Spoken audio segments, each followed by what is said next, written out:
I tracked this cat down again, set two with a master of rhythm and love, Bill Summers. Welcome back to the program. Hey, man, thank you for having me back. Hey, Love it. it's great to hear you, man. Can you talk about your any collaborations or opportunities you had to play with Mtume? Oh, man. Well, actually, I know him to me, just playing with Miles Davis.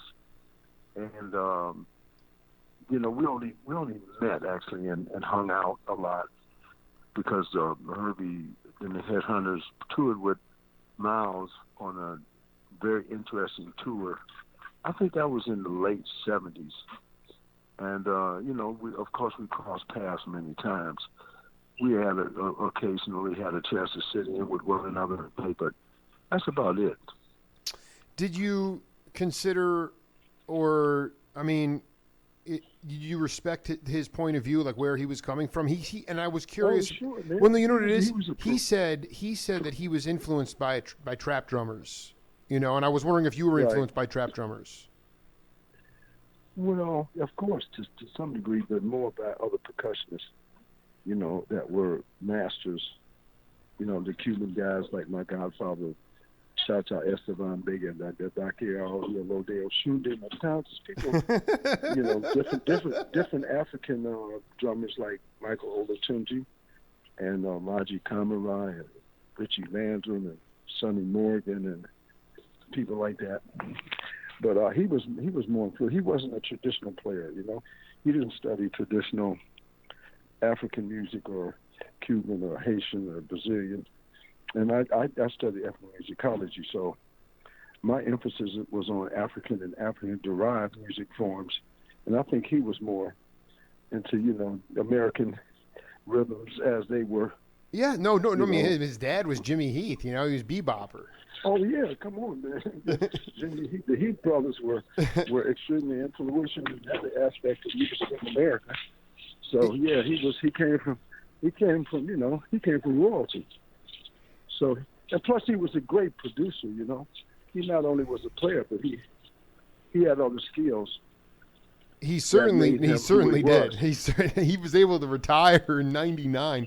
But here's the thing: right. When you're talking to the peeps now, wait a minute, who wants to retire? I mean, dude, he was at it. I mean, he's just not gigging, man. I'm just saying he made enough money. But I'm just saying, when you talk to the peeps today in Seattle, like you go to Spotify, and you'll see Right. Cuban music, bossa nova. You'll see genres. You'll see labels. You don't see the peeps. You don't see who's playing it. Then you don't get a sense of the history of who the cat is. So when you're talking about how do you make that real for the cats today? I just did an interview with Harold Brown. He got a zap from God the other night, the drummer from War, and he's going to get this melting pot community to come over and start playing shakers and claves. I mean, I'm just saying, like, how are you doing? How are you trying to stretch the lineage out, man? Because the Heath brothers, man, I mean, no one's getting any younger, dude. And I just wonder how you relate that to kids that are looking at music as genres and labels as opposed to actual peeps.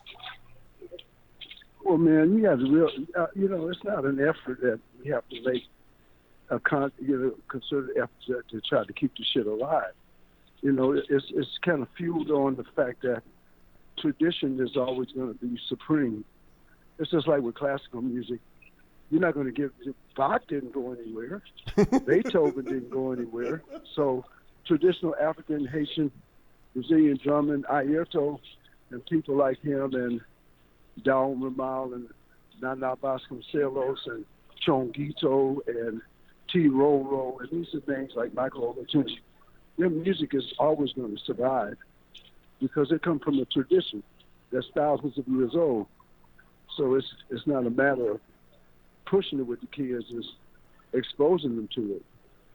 And, to be honest with you, the whole country is playing voodoo music because all of the R&B rhythms and all the gospel and all the Negro spirituals come out of West African spiritual music, which is basically Vodou from Dahomey. So it ain't going nowhere. The music is still built on that foundation. Tell me. It's just Yeah. explaining to them I the mean, origins of the music. right, but do they have the experiential opportunities to actually play with when you have the Oh yeah, spirit? they do. Yeah, sure they do. Because I teach traditional music. I teach, like bata, which is used for ceremonial purposes, and I teach what's the root of it. And I'm always exposing them to the names of the rhythms. We play funk, but there are names to those rhythms that have been, forgotten by a lot of the American drummers. They can't identify a rhythm, and that's a rhythm for Osai, who controls everything green on the planet. But I know when I hear a rhythm, I know which deity is for. And so I pass that information on, and there are plenty of young people that are embracing those traditional rhythms and want to know more about it and how it works. That's not difficult. It turns them on to hear about it. That there's a rhythm for the trees. Who wouldn't want to know that? Absolutely. No, I just want you to talk. Could you talk about a spiritual session by someone that you consider a master that you not just witnessed but took place in? Could have been any deity. Well, let me say this. I spent many days, many months, years in Cuba, and I was initiated in a fraternity called Anya. And you have to commit hundreds of rhythms to memory just to be in a fraternity. Wow. So, this is something that's a regular part of a lot of young people's lives. You'd be surprised. Summers, hold on. I want to be clear. I mean, I've done 1,000 primary source interviews with your generation. You had a calling. Okay? It was you left Detroit, you had a calling. What the cats say that tour the world today, Gen Xers, millennials, is the calling there in the numbers? I mean, dude, one person can't do it alone, dude. You were raised by dozens and dozens of hundreds and hundreds of cats. And I'm just saying, you have to, I mean, at some point, it's like, experientially, our younger generations, do they have the calling and, like you said, the desire to put that stuff to memory? Yeah, they do, man. Of course they do. I teach a lot of kids. I took 4 or 5 kids to Cuba not long ago, and they were initiated in this fraternity. And so there's plenty of that going on in Cuba and outside in America. You just don't hear about it. That's all. It's just not in the mainstream. If it ain't Jay-Z and Kanye West, you don't hear about it. Can you talk? What is going on? What is an initiation? Can you paint that picture? Like when you took those cats? I mean, what is that? Talk to a Western audience about that, because listen, that's what my shows. Some of it is secret. Unless you're in the fraternity, you can't.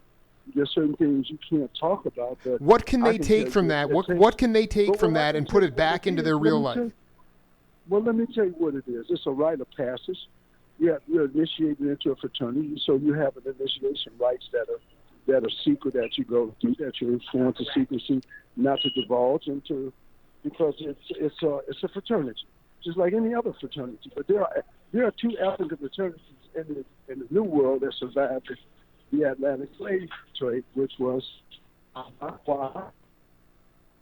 in Cuba, and it's in the United States, and it's in Puerto Rico, and it's in Mexico, and it's in a lot of the Caribbean countries, and it's a very respected fraternity. So, what it entails is a weeks of initiations, and your hands being baptized and consecrated to play certain drums for ceremonies. So it's taken really seriously. It ain't a joke. Those 3 cats that you took down there, how do they bring that into their existence as an artist today in 2017? Well, let me tell you something. One of these guys did 2 tours in Afghanistan. He took this experience into his military life, and he took it into his personal life, and he still plays ceremonies. He still does it. His brother was one of the guys I took with him, and 3 of the guys that I took were studying to be attorneys, and they're now entertainment attorneys. So, check it out. They're not musicians, but they still play these drums and playing. Some music is spiritual. And it's not about making money. It's about playing for God and the universe, which is a different experience than playing on a stage. When you're playing for the universe, the rewards are great. So they're actually not professional musicians, but they could be if they wanted to. But they have other professions. But they are part of a sacred society that plays music for the universe, which is a very special station in life, as opposed to running around the planet trying to do a gig. No, man. I mean, dude, you're music. yeah. I mean, dude. You're on a different frequency. I'm trying to get other peeps to access that, dude, and not check out. And so, but here's the thing. Did you get a chance to see Mongo play the spiritual? Oh yeah, many times. No. But perform a ceremony. Well, let me say this. See, Mongo was involved in this type of drumming, but it wasn't his forte. It wasn't what he did, So he had guys playing with him that were, like a guy named Lucho Collazo played with Mongo many times, and he was steeped in that tradition. He was a member of these fraternities. I don't know if Mongo was. I'm not sure. I never heard him play spiritual bata drumming before, but he was around guys that did, like Tatato, Tortico, right, and Gene Golden and people like that. But I mean, so I want to be clear about this though. Like you were in Detroit, but you definitely. When was the first time you actually went to New York? Was it the first time with New Birth? Well, no, not really. I went there before that, and I met a guy named Richard Landrum, who played with Michael Olatunji, and he actually took me to these Cuban ceremonies where I really got interested in becoming a member of that fraternity that played these sacred drums. So, I had gone before that, but New Birth but during that period of time that I did go to New York and played at the Apollo and recorded with New Birth, I was taking my spare time to go and participate in those ceremonies and learn more about that drumming. Integral part of my life. If it wasn't for those drums, I wouldn't have Herbie or Quincy or anybody. Why? It was because of that, not because of the knowledge of those drums. The sequence of rhythm gave me the opportunity to work with somebody like Herbie. Sorry.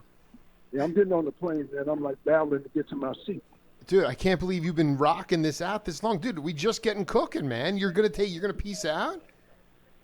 Hey man, I'm putting my shaker rate in the top in the overhead bin in my suitcase. All right, man. We'll pick it up soon, man. Much love to you, brother. Okay, same here. Bye. Later on. Bill Summers, peace.